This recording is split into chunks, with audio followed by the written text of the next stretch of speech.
Our first speaker is someone who has to speak and then leave.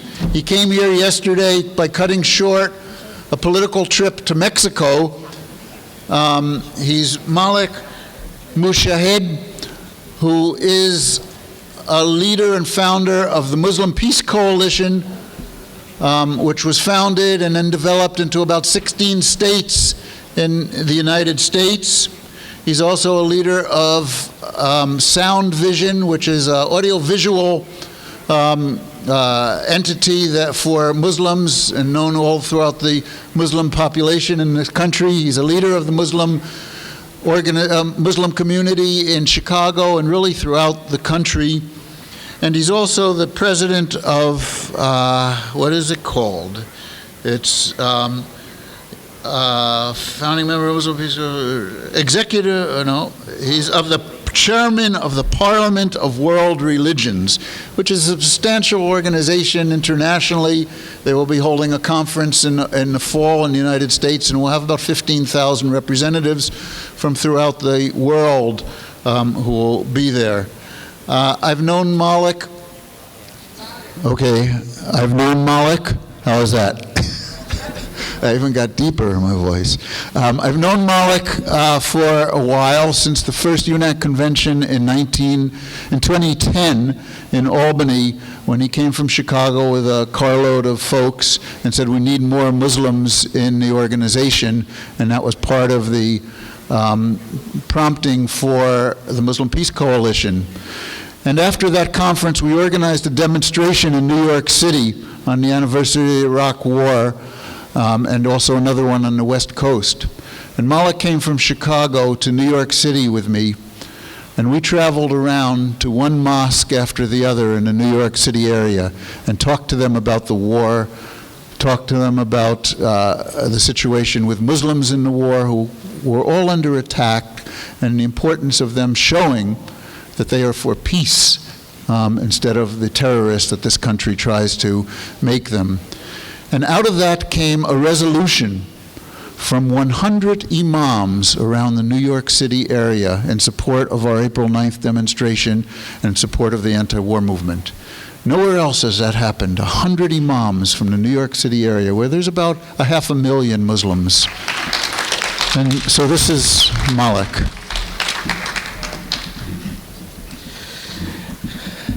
Thank you so much, Joe. Bismillahirrahmanirrahim. Assalamu alaikum, peace be with all of you. One of the features of that statement was that it very squarely put full support behind the labor movement, along with committing for war against war and terrorism and Islamophobia. One question which I always ask myself, and I ask other friends as well, why there is no massive anti-war movement? I ask myself that question, and I ask my friends that question, and I'm keeping myself open to constantly learn from the veterans of anti-war movement and learn and benefit from their thoughts. So I asked that same question to another friend this morning, and he took me back to Vietnam era. That's Jeff. And he says the people who are organizing, I asked, what was your age? He was quite reluctant, but he did tell me he was in 20s. I said, people who are organizing built a house which was open, and people who were organizing were the people who organized in 1930s. But they were open enough to trust young people, and they were the one who then became the anti-war movement, which was a massive anti-war movement. When I see today where young people stand, Survey after survey would say, when we ask a question, who are the people who are most open towards the Muslim community? You know, in America, hate is so dominant in the mainstream media by the Pamela Geller and the likes, $160 million Islamophobia machine, that there's nothing else you can hear from that. And despite all of that, 73% of America right now has negative opinion of Islam and Muslim as a result of that constant campaign. But when you ask young people, a majority of them, the only age group under 25 majority has a positive opinion towards the Muslim community. When in the height of latest Israeli invasion of Gaza, when survey was done, what America thinks about that, the only age group whose majority was very clearly in favor of the victims, because Islamophobia and racism and all that has one thing: you blame the victims. 2 million Muslims have been killed in last 2 years, according to Physicians for Social Responsibility, which issued a 97-page report last month, except that you blame the victim. Just like the Baltimore guy, he must have resisted while his hands and legs are tied, and he's responsible for his own death. So blaming the victim has been the genre. Who are the mind who are skeptic of all of that? You will find young people, largest number of them are skeptic of all that nonsense. So this is a demographic, my brothers and sisters, who are not present in the large number. And I see how we continue to mobilize. These are the people, not only they're skeptic of the corporate media, but they also know how to bypass that through social media. Not the social media in which the people of the 50s and the 60s or 70s are getting Facebook, that is. They have their own media. You're way behind where they are in these things. And they know how to connect and how to mobilize. So if media is a challenge for the messages of peace, these demographics exactly know how to liberate you instead of just scolding the corporate media and invent the world for yourself. When I saw in Chapel Hill those 3 young people were murdered, and of course blame the victim, it was called the dispute or the parking dispute. In the same week, 10 other Muslims were murdered. One was on parking dispute, one was road rage, one was this and one was that. Of course, nothing of that was hate crime, quote unquote. That also is a big politics what determines a hate crime. So young people, media completely ignored that news. It was the young people who took upon on the social media, and in 6-7 days the mainstream media realized they have no option but to at least report. Of course, report by again blaming the victims, but they were turned around. So here's the demographic, which was the life of the people who stood during the Vietnam era for peace and justice, people who marched to connect war at home with war abroad. This demographic is still the skeptic of corporate media.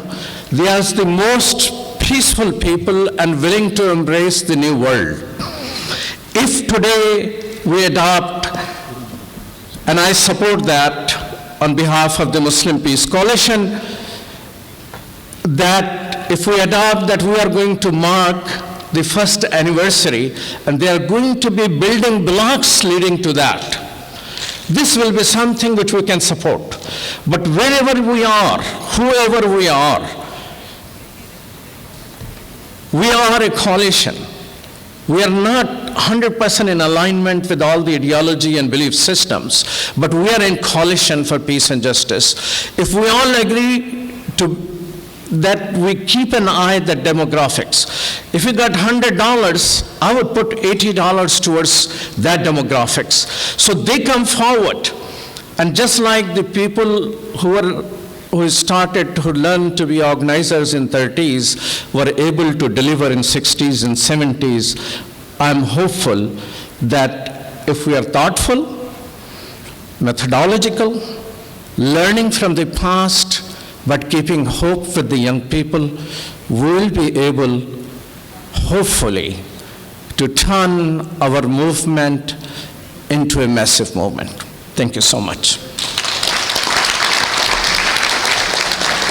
Thank you, ma'am.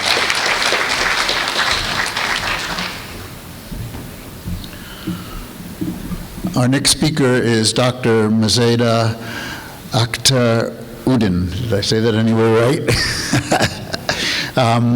She's South Asian, she's Bengali, and she's been advocating for immigrant workers' rights and voting rights for more than 30 years. She's a founder and president of the South Asian Fund for Education, Scholarship, and Training, and serves as the South Asian community throughout the New York City and elsewhere.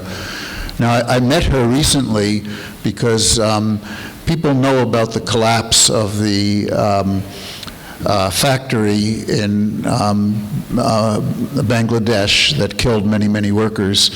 And the companies whose goods were produced there, such as Walmart and Gap and A Children's Place and others, many of them did not want to do anything about that. They did not want to demand that there be safety standards. They did not want to pay money into a fund for the workers' families that were killed. Well, she's been organizing to try to change that situation. And I first met her at a picket line out in front of a Children's Place store in New York City. And we were going to actually march this conference at the end of the conference to a local Children's Place store to protest that situation. But protest won out, and they, in that one instance, in that particular organization, A Children's Place, they have said they will pay into the fund for the families and support. So this is Mazeda.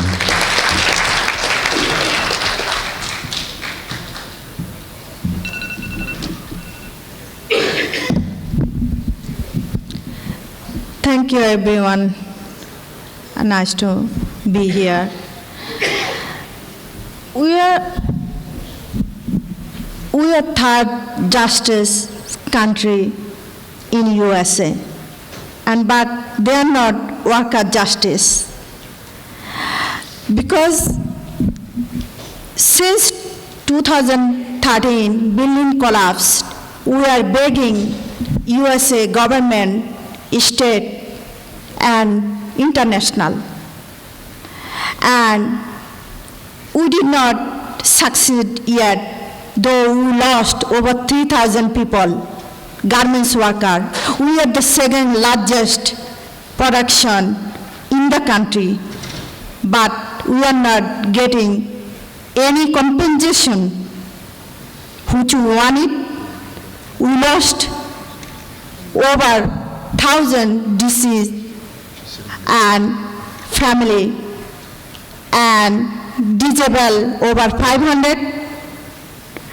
And recently, International Labour Union created a fund, trusted fund, which they can be getting some of the helping so that their family can get treated, so that their family can get treatment. But still, we are keep fighting to do these things successful. But we don't want to see our shirt to be another blood color. If we are not continuing to fighting for this, I think it will keep continuing. And America, Walmart is the most biggest, largest killer in the world. But we did not get anything, just $1 million, that's just a beggar money. And Zara, they are the largest, second largest product. And our garments worker, just 10 cents an hour. $68 a month, but America company getting per shirt $300 to $400 just one piece. Is it justice? Is it our worker rights? Is it our USA Justice Department ignore this? Who is blaming for? We are or government worker? Let me tell you, worker is earning by hard work, but USA earning by injustice way. Can we change that? How? Be unite, keep continuing to fight, and don't give up. Other day, I organized, last couple of years, I am fighting to fight for the justice. Last year, 24th, I organized first time Bangladesh Garments Worker Solidarity Day. In that day, Children Place gave us $2.5 million, which is not, we are fulfilled $30 million. Please, I want everybody to encourage to be with me for our worker rights. Over 300,000 women garments workers. One lady and 3 members can be with her to support those families. Now 1 member died, that means 3 of them to have to leave. Please, let me tell you that I am a Bangladeshi Native American. I have right both way, Bangladeshi way and American way. I think we are more strong if America is with me or with us to just our garments worker. They have to, we are buying Gap, Zara, JCPenney, Walmart, Kmart. Those are the people not giving us our justice. Please, let me tell you, might be next day will be yours. I think we should have to keep fighting our justice worker right, and workers should be getting for their benefit, for their compensation, for their pay of share. Thank you, thank you. And I want to show you, these are the people, I want to show you, these are the people lost their lives. These are the people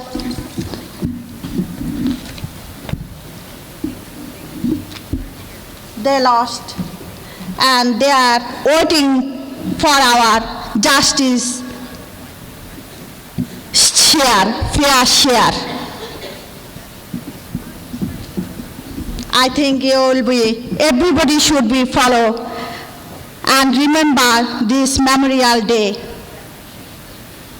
They are women like us. They are workers like us. Their body is like us. Thank you. Thank you.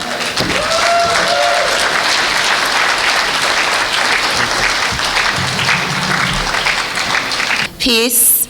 I'm Matsuo. I'm going to be your co-chair. I work with Bethlehem Neighbors for Peace, Capital Area Against Mass Incarceration, and Project Salam. I'm based out of Albany, New York. And my main focus, thank you, is I really just try to find ways to continually educate both myself and others on, the fact that all of our struggles have differences that are very important to acknowledge, but we have so much in common, whether it's, drone strikes happening in Pakistan and Yemen, the Israeli apartheid state in Palestine, fracking in Pennsylvania, indigenous communities being destroyed by uranium, and especially, as we've seen most recently in this country, the ongoing police violence from Oakland to Ferguson to Baltimore. We are all fighting, a racist, capitalist, imperialistic system, and I feel that as time goes forward, those links are only going to become more and more evident, and I'd like to just salute all of you and give you my respect, because many of my inspirations as an activist are sitting in this room and have been at this conference, so thank you. I'm honored to be here.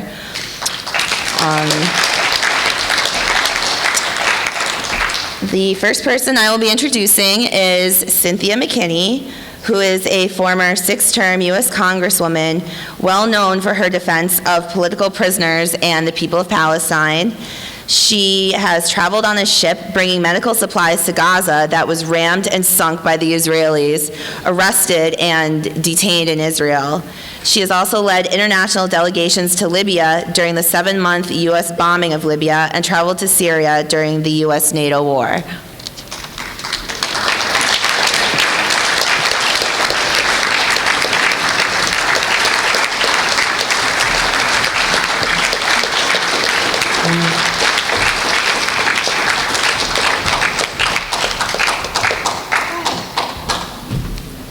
Thank you very much for that introduction. For those of you who were not in the workshop that just ended, I'm really beginning where I left off. And where I left off there was about the power of leadership with vision. And so I really don't have that much that I want to say because I found a song and a video that in its eloquence says more than I could probably ever say. The song celebrates the relationship between William Pepper and the King family. One lesson here is that we are stronger when we make friendships across race, religion, ethnicity, and political opinion. Dr. Martin Luther King Jr. focused his actions to change policy both locally and nationally. However, the decision to kill Dr. King was made in Washington, D.C. by those very policy makers to whom he directed his appeal. His murder was aided and abetted locally by those the movement considered to be friends, and then used the fomented racial hatred to justify the act. The warfare state selected its patsy to take the blame, and no one but us paid the price for Dr. King's murder. I say in this and in everything else that we have discussed throughout this entire weekend, we must hold Washington accountable for its many crimes.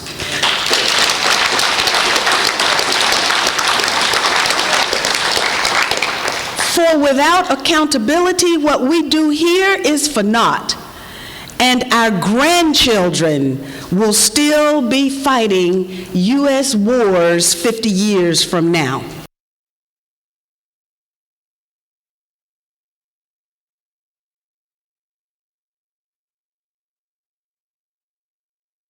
Our next speaker is Peter Van Buren, who is a 24-year veteran of the U.S. State Department. He spent a year in Iraq. Following the release of his book, We Meant Well, How I Helped Lose the Battle for the Hearts and Minds of the Iraqi People, the State Department began proceedings against him. After a struggle, he instead retired on his own terms.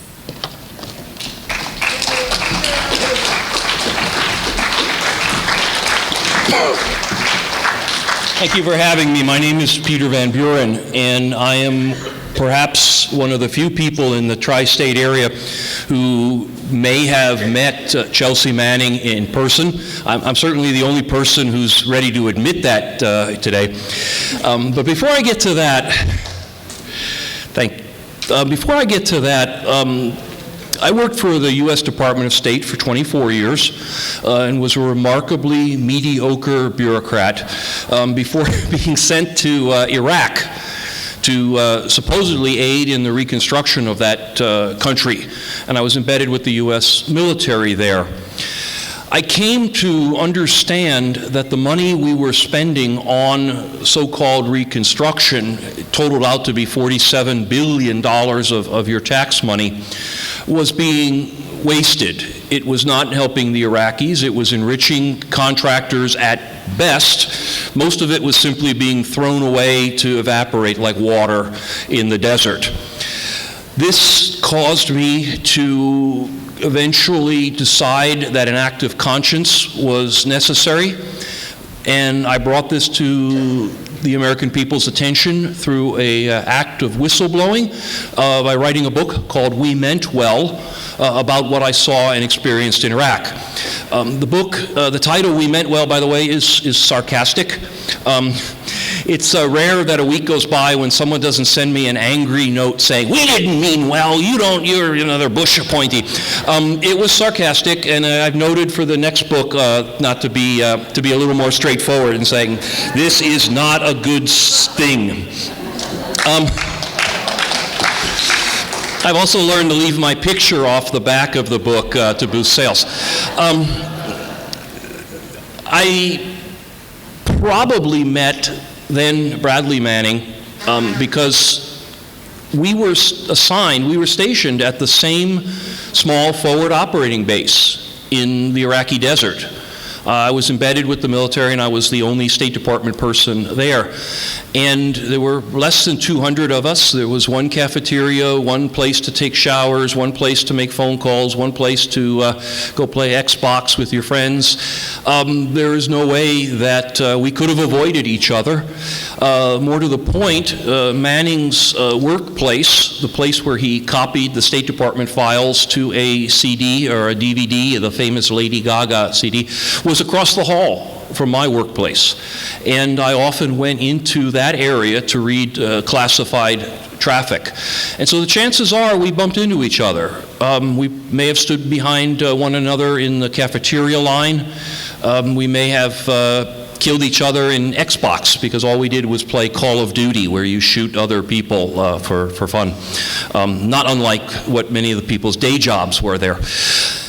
I bring that up because while Manning was sitting across the hall copying these classified files to a DVD and planning how she was going to smuggle these out, and knowing as an intelligence officer that she was going to get caught at some point, I was sitting across the hall still believing that some of this made sense.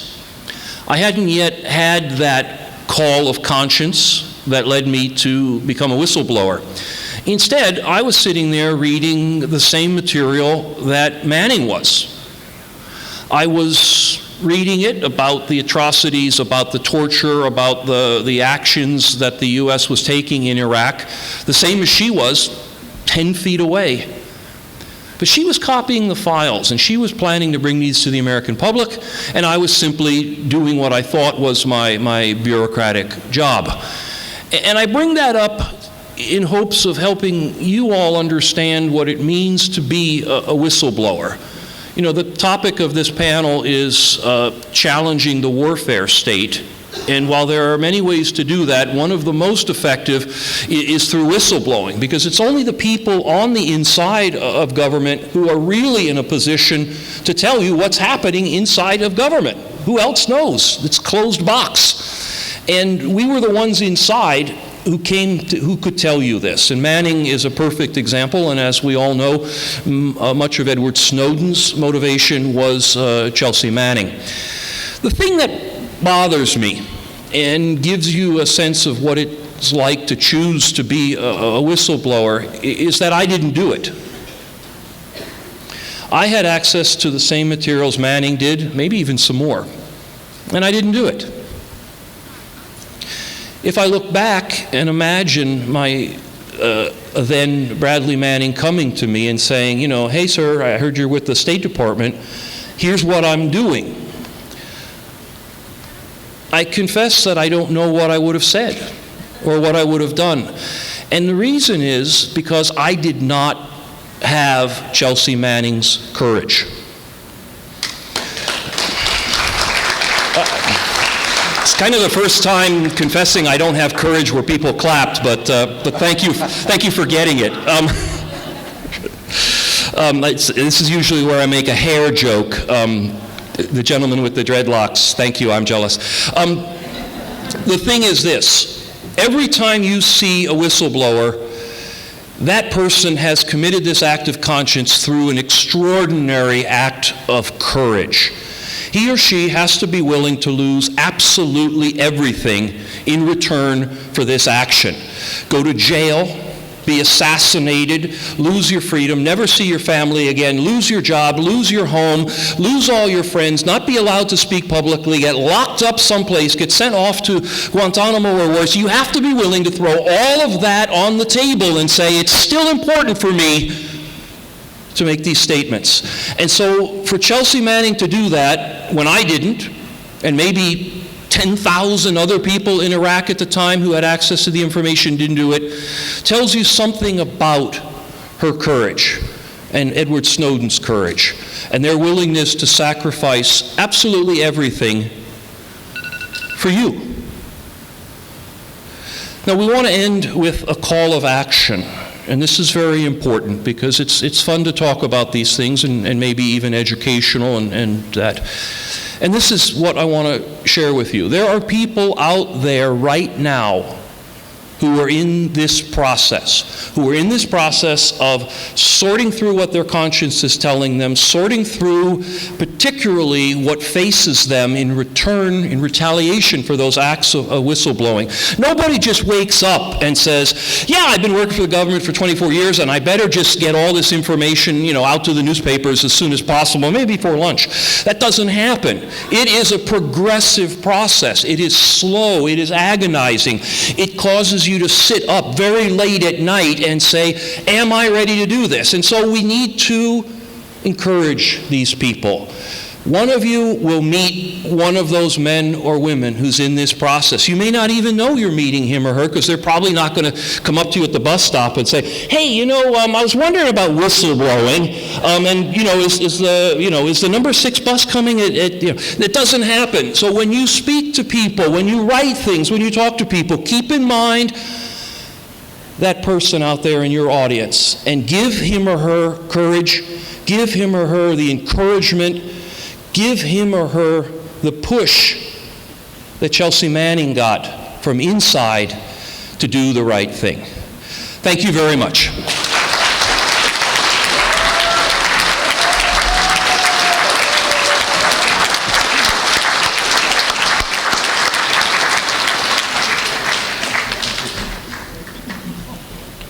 Is Dr. Moussa here?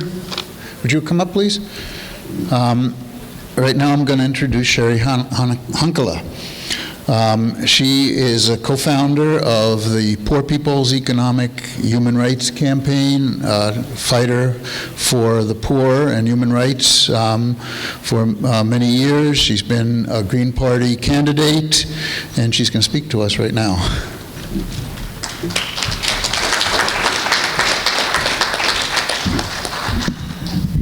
Good afternoon.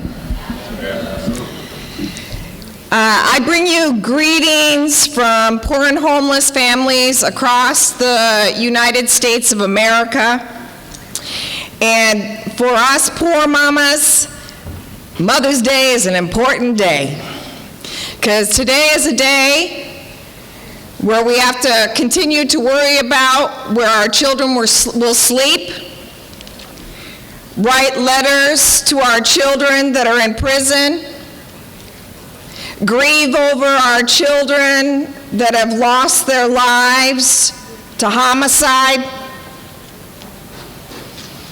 or try to figure out how we're going to keep them alive for the years to come. So I bring you greetings. I'm a formerly homeless mother of 2 children. I've spent some of my life trying to figure out how to survive in a car with my kid, drive around in the wintertime, how to have enough gas. And little did I know that I would spend the next 25 years of my life teaching other poor and homeless families how to set up some of the largest encampments in this country, advising Occupy, and teaching poor and homeless families how to take over abandoned houses in order to house themselves. Well, needless to say, those activities over the last 25 years have landed me in many jail cells. When my friend up here was talking about whistleblowers earlier, I started to think, wow, I can relate to some of those kinds of things, you see, because I've been whistleblowing on the federal government for the last 25 years about the plight of poor and homeless families. And it's landed me in jail over 200 times. And every single time this country, whether it's the WTO or has a march or something happening, I find myself in jail before the event even begins. As a matter of fact, when I moved homeless families in front of the Liberty Bell in Philadelphia to call attention to the plight of homeless families, I was banned from the Liberty Bell and did 6 months daily reporting probation for, get this, obstructing the view of the Liberty Bell. I then decided on opening day of the Constitution Center to pull up a U-Haul and bring out 200 mattresses. On one side was the American flag, on the other side with the mattress was the plight of homelessness, the situation facing homeless families in this country. I had a ticket to go into the Constitution Center, and so walking up to the Constitution Center on opening day with all our fellow former presidents there, I decided I wanted to amend the Constitution. They didn't find it funny.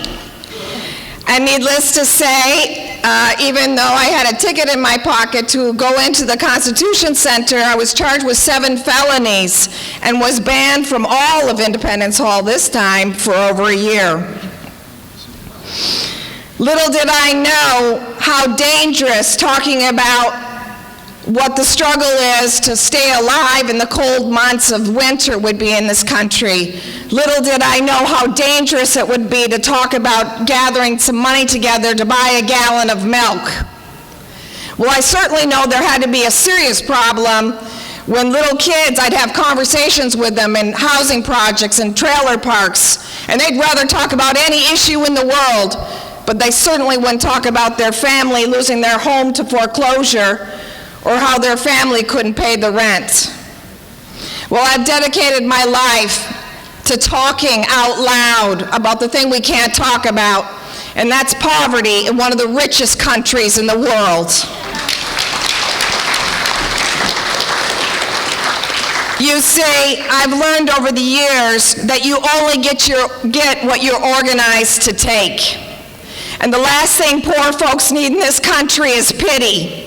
What we need is power. The Pope is coming to Philadelphia. The Democratic National Convention is coming to Philadelphia, and millions are being raised in order to have this disgusting party. And once again, the Poor People's Economic Human Rights Campaign will again organize the largest march of poor and homeless families on opening day. But we are going to plan that at the U.S. Social Forum, June 25th through the 28th. And I hope that you will be there. This will not just be like any conference of the past. We are going to map out our new economy. We are going to map out our vision. And damn it, we're going to start living it. Not only is the Pope and the DNC coming to Philadelphia, but the tanks are coming, the police are coming, the militarization, and the silencing of our voices as they continue to silence the voice of Mumia as he remains sick in prison. Our schools are closing, and the city hasn't housed anybody in 5 years. So in these conditions, we continue to house women that are pregnant right now, victims of domestic violence, people that come to us each and every day. We are building this new underground railroad. We are breaking the law in order to house people every day. Police Winnebagos, during the last marches we organized, would park in front of our office. I'm sure they're coming soon as well. We hope that you can join us in stopping this old routine of being on the defensive. Join us in the offense. We are creating this new future. We need your witness, we need your eyes, we need your resources. The planet depends on us to organize this courageous resistance. As Mayor de la Sueur said to me once, it is our responsibility to be this song in the fire. Thank you.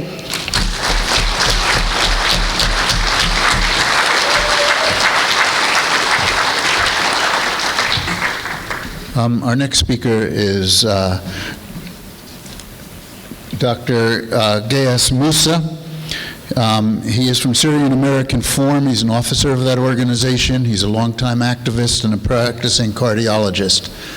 Before Dr. Moussa comes up, let me just quickly say that you've gotten something passed around about the Left Forum, and UNAC will be holding 2 panels at the Left Forum in New York at the end of this month, and I hope you will join us there.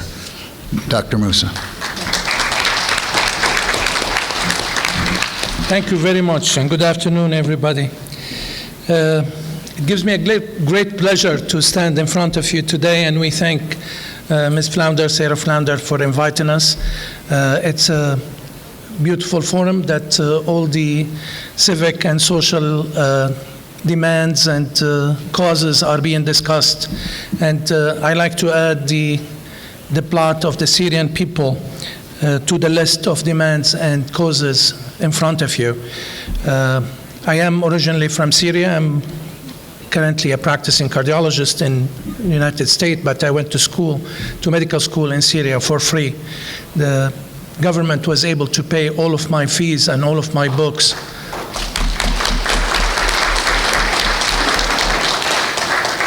I'm proud of that fact, but I'm well aware that what's happening in Syria now is basically a global war against a country that said no to some power that decided that their way of doing things is more important than the Syrian will.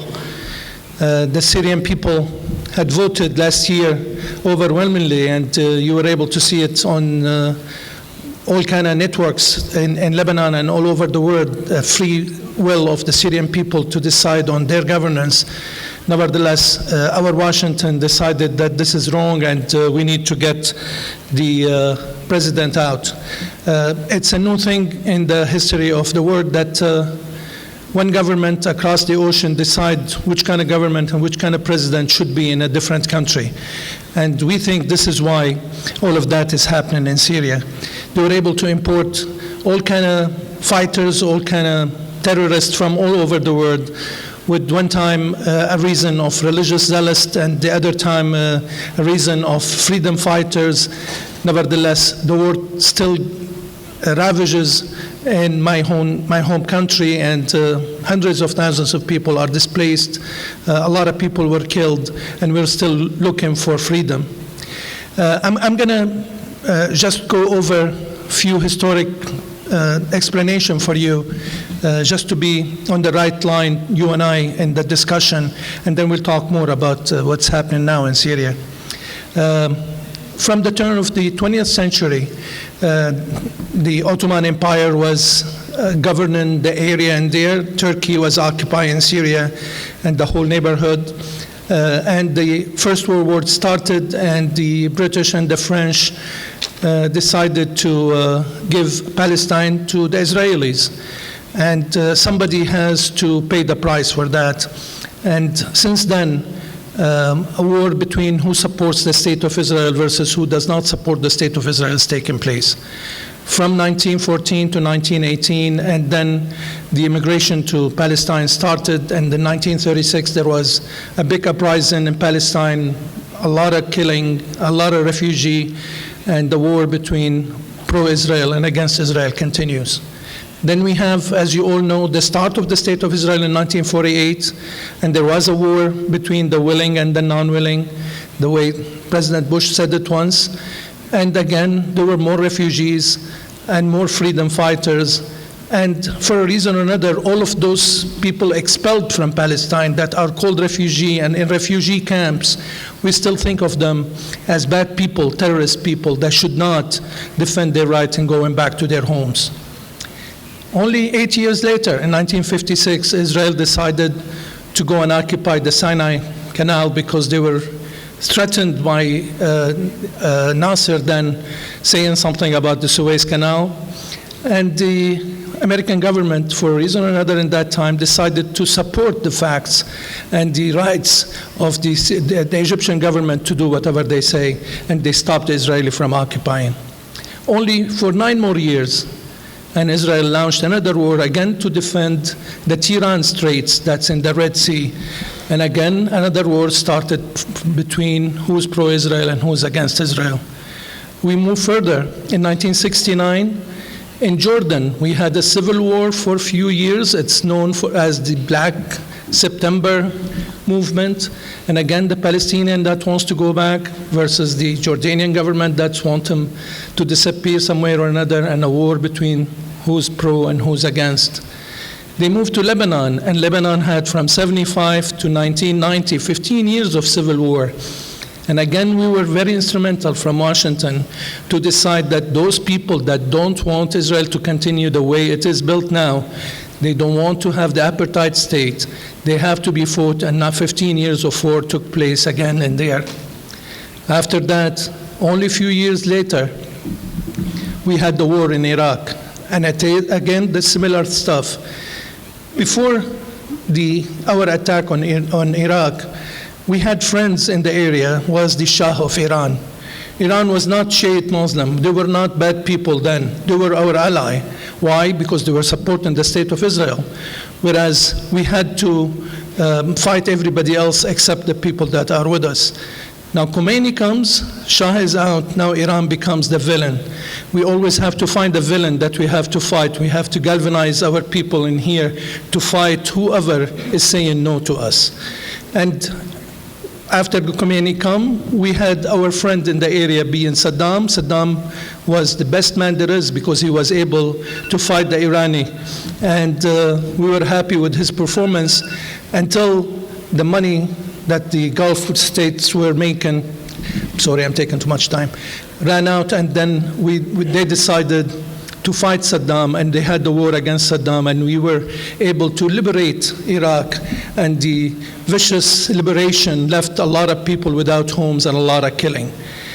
And the war continues. We had Tunisia, we had Libya, we had Egypt, and now in Syria, and everything's still the same. We have a lot of claims.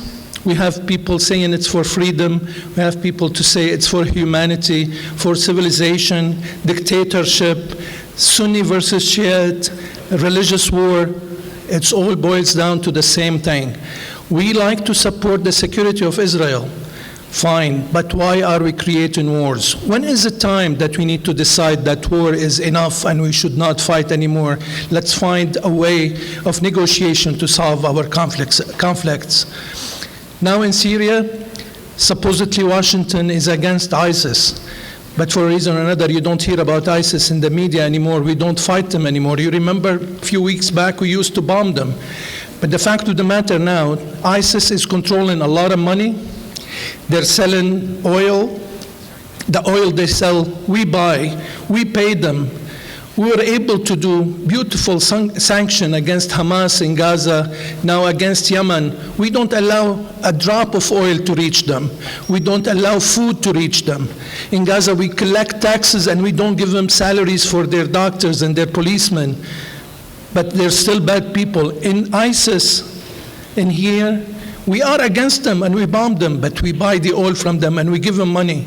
And now we have the new innovation that it's the moderate opposition in Syria. We train them, and we have our puppet government in Jordan and in Turkey that trains people to be terrorists. I never heard any international law to dictate that I can change a government and I train people to go and change that government. Try to imagine that Canada trains people to come and fight in America to change our system in here. It's unheard of. Nevertheless, I want to finish fast, and I know that it is time.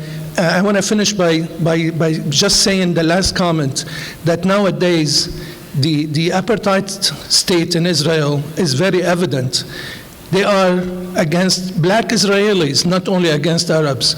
Although we don't hear about it in our media, but it's a fact.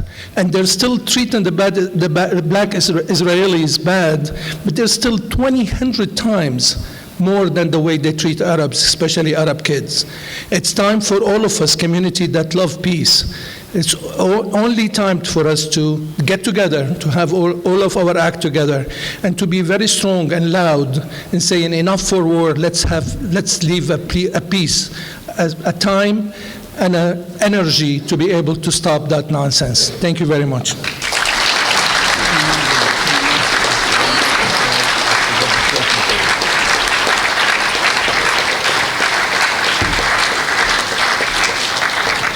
So now I'd like to introduce our next speaker, Ann Wright, who is a retired U.S. Army Reserve Colonel and former U.S. diplomat. She resigned in 2003 in opposition to the Iraq War. She has helped organize the Gaza Freedom March and was on the 2010 and 2011 Gaza Freedom Flotillas. She's the co-author of Dissent, Voices of Conscience. She has traveled to Afghanistan, Pakistan, and Yemen to talk with families of victims of assassin drones.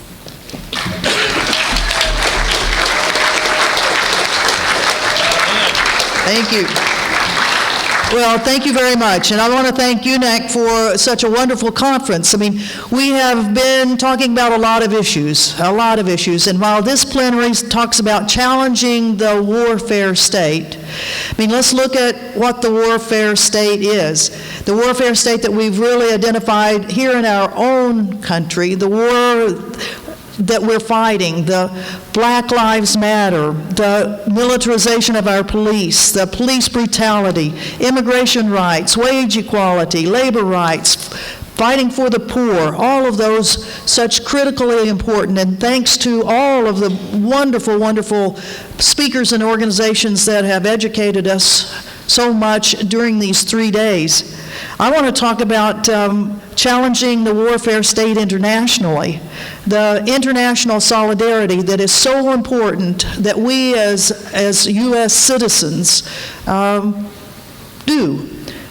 Citizen diplomacy, international solidarity, of going to places where the U.S. has impacted so much on the lives of the people of those countries and telling them that we do not agree with our country, with our government's policies. I mean, how many of you all have traveled to Cuba and have talked to the Cubans? Code Pink Women for Peace has just had 2 big delegations, 150 people in February and 100 people in March, May, recently, and another delegation that's going in November, and other groups that have been pushing over the many years, pushing our government toward what now is an opening, a diplomatic opening, which I think in great measure is because of our citizen activism. If you look at other groups like School of the Americas Watch, I was just down in El Salvador with SOA Watch. While that organization puts pressure on the governments of Central and South America to say, don't send your militaries to our military schools that have trained people of your military to kill your own people, to assassinate your people, to give them the techniques of people control, of lethal people control. School of the Americas Watch, a great organization. Yeah. And they've convinced 5 countries of Central and South America not to send their militaries there. So we had a meeting with the president of El Salvador and the Minister of Defense while we were there to urge them. I mean, the president is a former FMLN guerrilla commandante who fought against the U.S. and trying to convince him to say no more going to SOA. If you look at what citizen diplomacy is doing in other parts of the world, in Vietnam right now, the 40th anniversary commemoration of the end of the U.S. war of aggression on Vietnam. Just last weekend in Washington, D.C. was a weekend of history of what had happened and trying to urge people to remember that history. Remember the lessons learned, like don't invade and occupy other people's countries, a lesson that we have not yet learned. Veterans for Peace, another one of our great organizations, has a program called Full Disclosure, and on May 30th in Washington, D.C., we'll be meeting at the Vietnam Wall with letters from veterans and anyone else that wants to write a letter about what that war did to the Vietnamese and America. It's so important that we remember those people in Vietnam who are still suffering from Agent Orange, who are still suffering from ordnance that is still exploding, almost 5 decades later. Let's talk about another organization, International Solidarity, Citizen Diplomacy. I just got back from the Netherlands, from The Hague, and was greatly thrilled to be able to participate in the 100th anniversary of the Women's International League for Peace and Freedom. 100 years that WILF has been challenging wars around the world, challenging the governments of the members of that WILF organization. 100 years they've been after it. Medea Benjamin of Code Pink and I are just about ready to go on another International Solidarity mission. And this is with 30 women from around the world who are going to go on what's called Women Cross the DMZ. We are going to North Korea at the invitation of the North Korean government to meet with women of North Korea, have a symposium with the women of North Korea about reconciliation.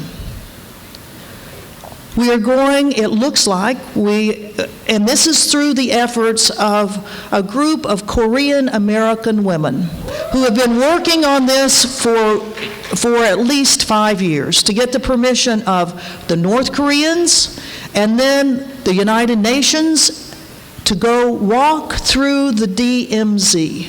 A group of women walking through the DMZ, sent off by 2,000 or 3,000 women from North Korea to go through the DMZ and be met by 5,000 women from South Korea who will be there to say, we want reconciliation.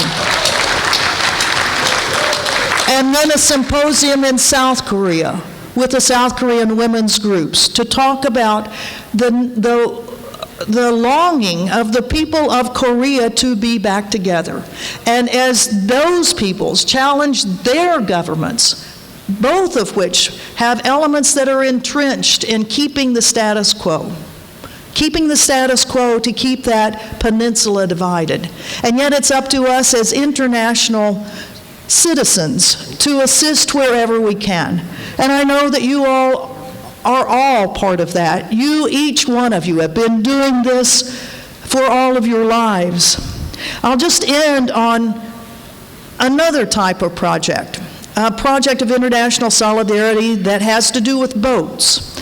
As was mentioned in my introduction, I was a part of the 2010 Gaza Freedom Flotilla that was attacked by the Israelis. 9 people killed there and 1 other person who has died since then. 50 people wounded, each of the 6 ships attacked violently by the IDF. All of the passengers, nearly 700 passengers, taken to Israel, put in prison, charged with entering Israel illegally, although we'd been kidnapped on the high seas and didn't want to go to Israel, and then deported from Israel. The next year, 10 national groups created what was called the Gaza Flotilla II, 10 ships ready to sail for Gaza. But the Israelis paid off the governments, primarily of Greece, not to let those boats sail. Well, today, in Sweden, a little boat, a fishing trawler called the Marianne, set sail. It set sail for the Mediterranean. It will, in about a month, be in the Mediterranean, and it will be met by other ships. I can't tell you how many, and I can't tell you where they're sailing from. But there is now a Gaza Freedom Flotilla number 3 that will challenge the Israeli blockade of Gaza. The second boat I'll tell you about is called the Golden Rule. It's a little boat, an anti-nuclear boat in 1958 that attempted to sail from Honolulu into the Marshall Islands to challenge the U.S.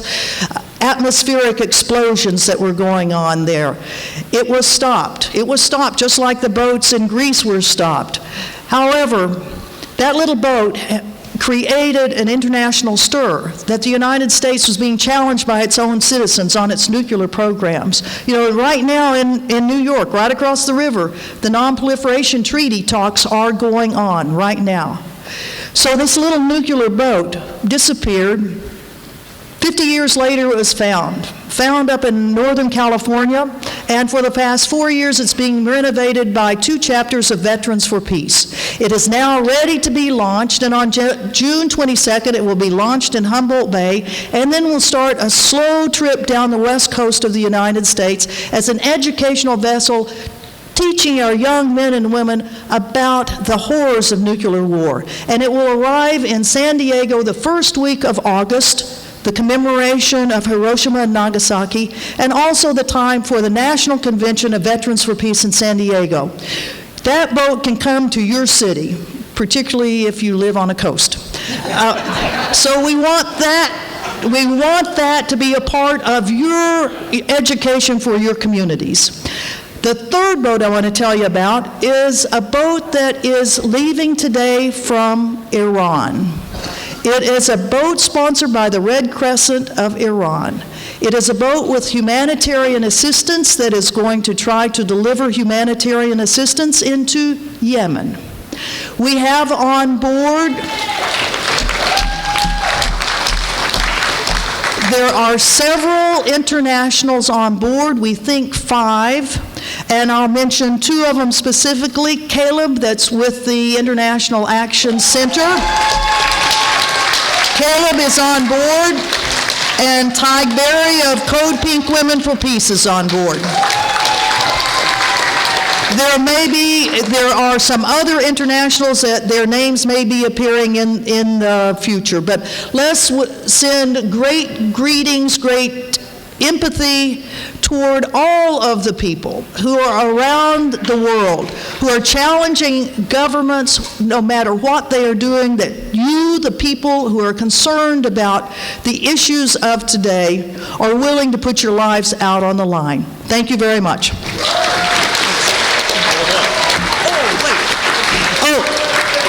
But I want to mention one other thing.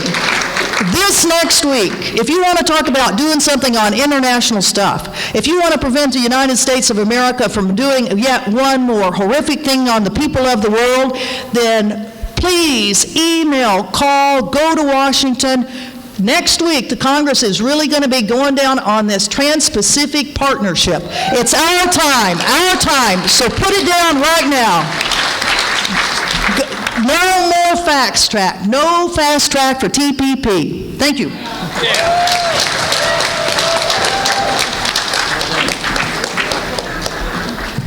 So I want to thank all of you, and I want to thank the panelists. And we're just going to get into, flow right into some greetings from some other organizations that are here or have worked with UNAC.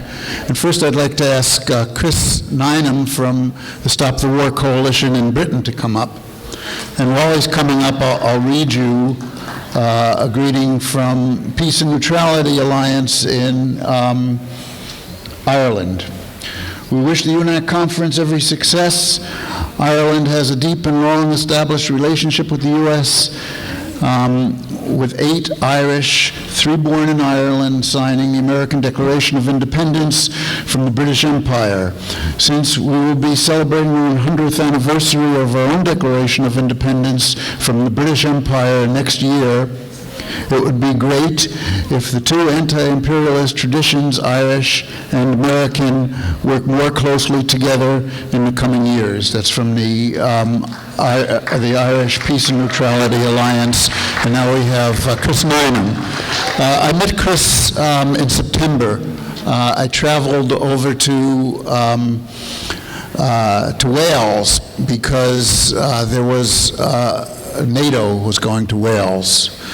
2 years ago, NATO came to Chicago, and they realized it was a big mistake to come to Chicago because there's a lot of people in Chicago, and a lot of people came out to protest them, and NATO and UNAC played a big role, a central role in organizing that. This time they went to Wales, to a very small little town called Newport, Wales. It doesn't have an airport. You got to go to Cardiff to get there, and they were still met with a demonstration, and Chris's organization, Stop the War Coalition, with others, helped organize it. I was there representing UNAC. Medea was there representing Code Pink, and there was also a representative from the American Friends Service Committee. This is Chris Nineham. Thanks very much, and greetings from the Stop the War Coalition in Britain. It's very, very heartening to come here and see the anti-war movement in the US still meeting, still organising, still campaigning. And it's particularly impressive to see the movement leading or being part of the fight against racism in this country, and also making links with economic issues and economic questions. I'm very proud to say, by the way, that days after the murder of Michael Brown last summer in London, there were 2,000 people protesting outside the US Embassy in response, and that's a campaign that we're still continuing to solidarize with. I'm not so proud, by the way, to mention, and I think I've got to mention this because you'll have seen it in the news, that the day before yesterday we had a terrible election result in Britain, which has ushered in another 5 years of a government committed to wars, cuts and austerity, which is a nightmare for us. But I am heartened by the fact that a demonstration that was called very, very soon after the election result was announced, which is a demonstration calling for an end to austerity policies in Britain, is happening in 2 or 3 weeks' time, has already mustered 35,000 people joining on Facebook, which is an indication that there is another Britain. There is a Britain, actually the majority of the population in our country, that opposes the kind of policies that are being pursued by the government that unfortunately we have been burdened with. It's important that you make these links because these things are connected. It's impossible to have a country that is at peace at home when it is at war abroad.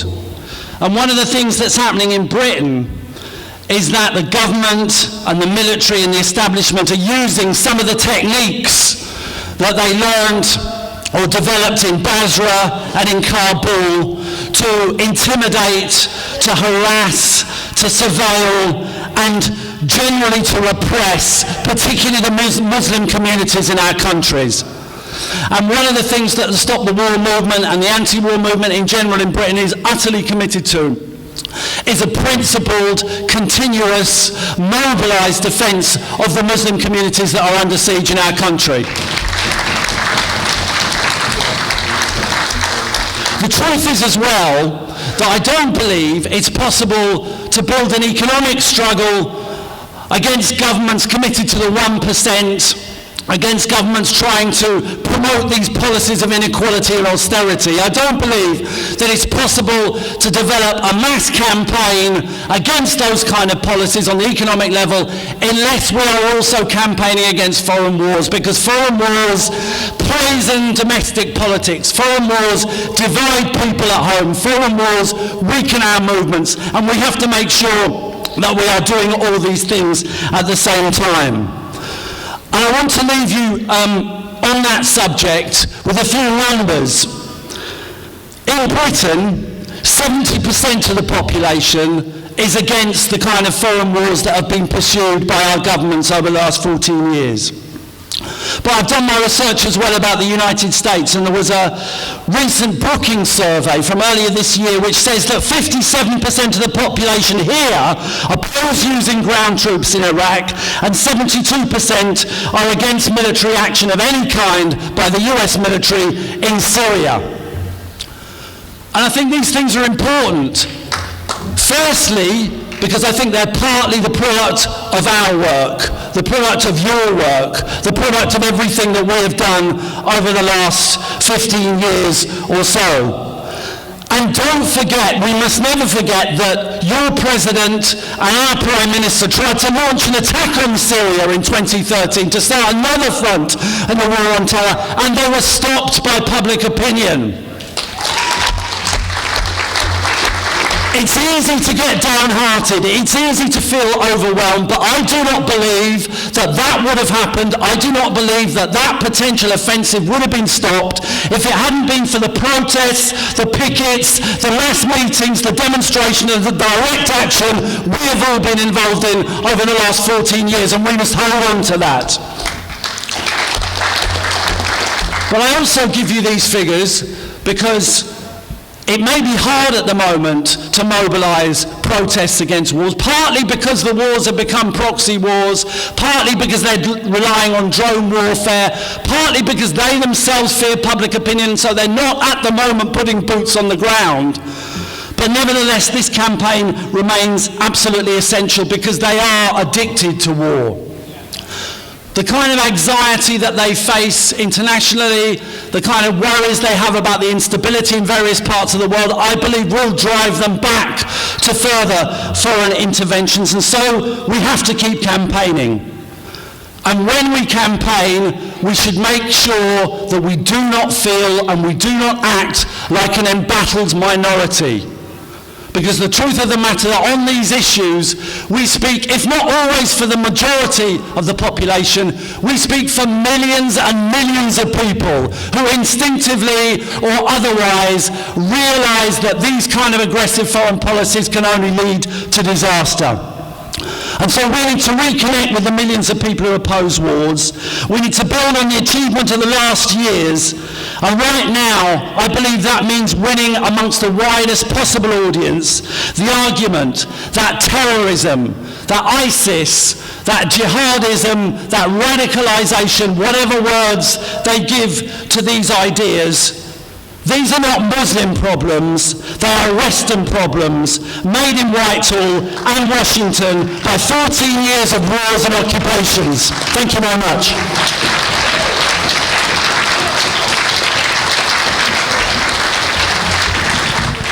So our next greeting is from a woman I've met a while ago.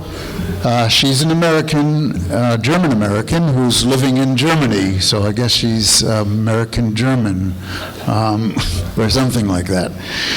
She's been a very active campaigner. She's been a co-founder of the German drone campaign, which has grown very big, and I'm sure she's going to tell us about that.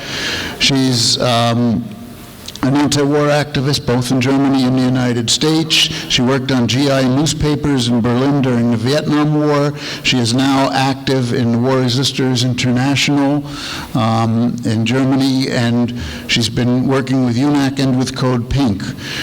She's also a filmmaker and a journalist from Germany and the US, and she's been in US publications including Truth Out, Common Dreams, Counterpunch, and others. So, Elsa, are you here? Well, we're going to go on, and I think Elsa will be here soon. Before we introduce the next person, though, let me just read one quick one we got from the Pakistan U.S. Freedom Forum, which is an organization in the United States, which is a member organization of UNAC, and they just wanted to give us their solidarity. And Comrade has been a tireless fighter here in the United States, and he wanted to point out that the Pakistani parliament refused to send an army as part of the Saudi Arabia coalition to attack Yemen in violation of the international UN charters, and he's proud of that fact, and so are we. So I'm going to let Mari introduce the next person. Before I introduce our next speaker, I just have a quick announcement. I am very happy to announce that UNAC supports the call for justice for Rasmea Oda. The appeal of her conviction will take place in Cincinnati in September. We join with the Committee to Stop FBI Repression, the U.S. Palestinian Community Network, and the Rasmea Defense Committee to pack the courthouse when the appeal occurs.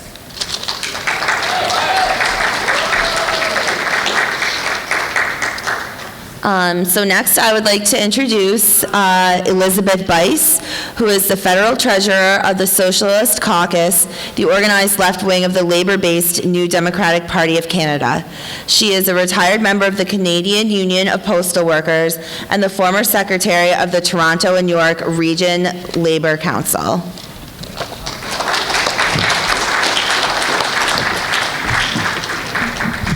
Good afternoon, sisters and brothers, comrades and friends. You have to excuse my voice. I'd like to say I got this from cheering for the New Jersey Devils, but unfortunately I didn't. It's my pleasure to bring you greetings from the Socialist Caucus of the labor-based New Democratic Party of Canada, which is a vital component of the anti-war movement across the Canadian state. Socialist is still a word you can use in Canada without somebody trying to burn down your house, although it might soon put us on a government list of terrorists. Well, that word and the phrase anti-petroleum ideologue. Last week, Canadian Prime Minister Stephen Harper covertly visited Kuwait and Iraq. He went to celebrate the troops and to pledge more bombs, more war, and more Western political interference in the area. I come to UNAC to celebrate this anti-war movement and to pledge our solidarity with continental and global efforts for peace with social justice. The Socialist Caucus is a body of hundreds of NDP members, mostly workers, students, women, and seniors, who are organized coast to coast to coast to fight for socialist policies in North America's only mass labor-based political party. The NDP is Canada's official opposition in Parliament. It is the second largest party in a six-party House of Commons. It has over 100,000 individual members, over 300,000 affiliated labor union members, and over 2.3 million voters. Unfortunately, the party is led by careerist pro-capitalist bureaucracy and elite core of full-time politicians.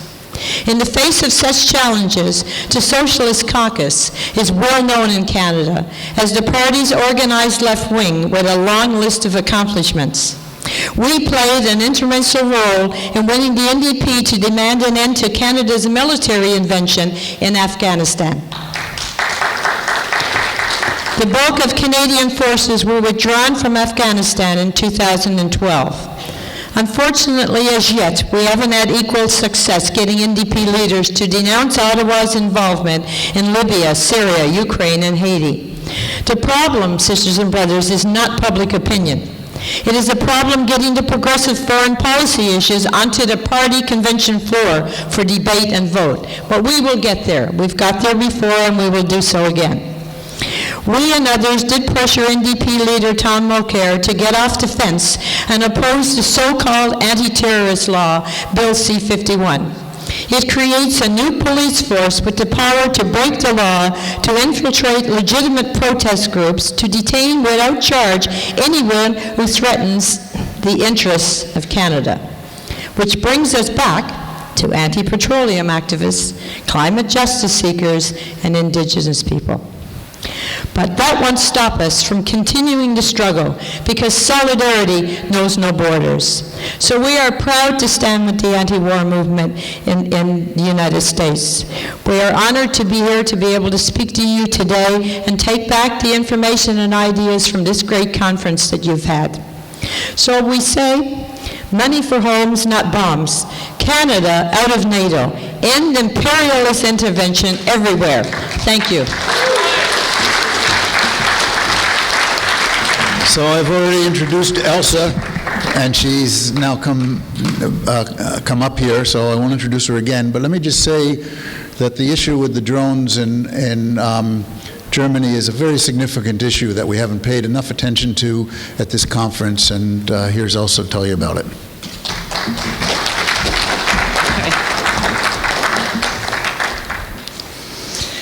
Well, so my name is Elsa. I'm an American citizen, but I've lived about half my adult life in Germany, and I have a German name because my father came here in 1939. Okay, so I was so inspired by this conference, and I want to begin by saying Black lives matter, Muslim lives matter, and this is a worldwide struggle.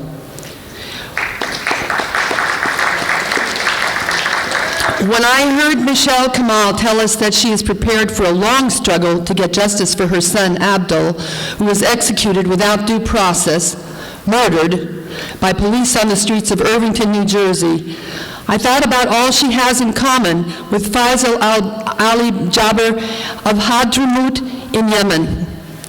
Faisal's relatives Salim and Walid were killed by a U.S. drone strike in Yemen in 2012. Faisal and his family are seeking justice, and they too are prepared for a long struggle. They have met with U.S. national security officials and members of Congress, but the United States has not formally acknowledged or apologized for the incident. Now, Faisal and the family have brought a legal case for the drone killing of his relatives in a German court against the German government. Why Germany? Because all, and I repeat, all lethal U.S. drone strikes are guided via the satellite relay station located on the U.S. Air Base in Ramstein. It is believed about 650 people work at the satellite relay station. And the Bin Ali Jaber family is demanding in court that the German government take legal and political responsibility for the U.S. drone war in Yemen and forbid the use of the satellite relay station in Ramstein. Okay. German law and European law and international law do not accept the premises of the so-called war against terror, the war on terror. The war of terror, that's what I meant. The killing of people all over the world without due process or trial is murder, plain and simple. And what about AFRICOM in Stuttgart? This is the Pentagon's African Command, responsible for all U.S. military and special forces operations in Africa, including choosing the targets in Africa to be killed by drones. AFRICOM was established in Stuttgart in 2008 without approval of the German parliament. They just weren't told about it, after the U.S. could find no African country willing to host it. And since 2008, the U.S. military operations in Africa have more than doubled. The U.S. is murdering black people in Africa with impunity and doing so with German government complicity. I wish I had time to tell you more about the strength of anti-war feeling in Germany, where people know so much more than Americans do about war, what war really means. Germans at all levels of society are deeply dismayed at seeing the U.S. violate all standards of the international law that was established at the end of World War II. And most Germans are well aware that the Red Army played the greatest role in their liberation that we have been celebrating in Germany this weekend, and that the Red Army did so at by far the greatest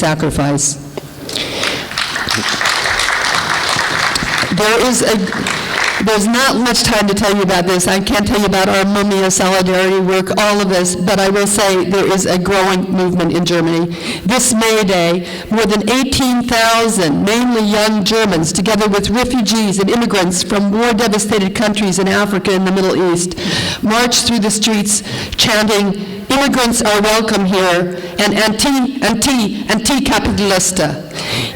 This was incidentally 18,000 was the police estimate. The demonstrators estimated 33,000. This is double what this demonstration was last year. We have great potential to build a worldwide movement. Therefore, I'm not here only to bring greetings and a statement of solidarity. Let us work concretely on international projects together.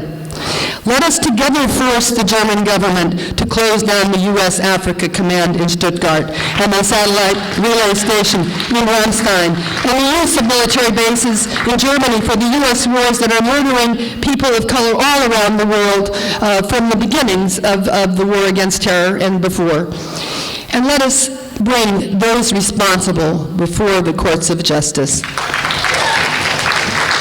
So, that's my conclusion, but except that I want to just all alert you that, this campaign against Ramstein and Stuttgart and AFRICOM is building, it's just beginning in Germany.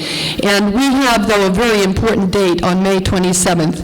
That is the beginning, the first hearing in court of the family that I mentioned to you from Yemen. And so we are going to do a demonstration at the Bundestag, the German Parliament, and press work. And I know some of you are also going to do at least some press work. If you can think of things you would like to do on May 27th, that would be good. And why not, for once, demonstrate at the German embassy? Thank you. Thank you, Elsa. Just a couple of things before we move into the part of the agenda where we're going to discuss the action proposal and what we do. First of all, if your organization has not yet joined UNAC, in the booklet that you have, there's a membership application. You also can get one online. And I hope every organization will join UNAC to make it stronger, to make the anti-war movement stronger, and to collaborate together. In no way do you lose your independence as an organization, but there is so much that we have to do to coordinate activity across this country and around the world, and some of the international solidarity statements show that.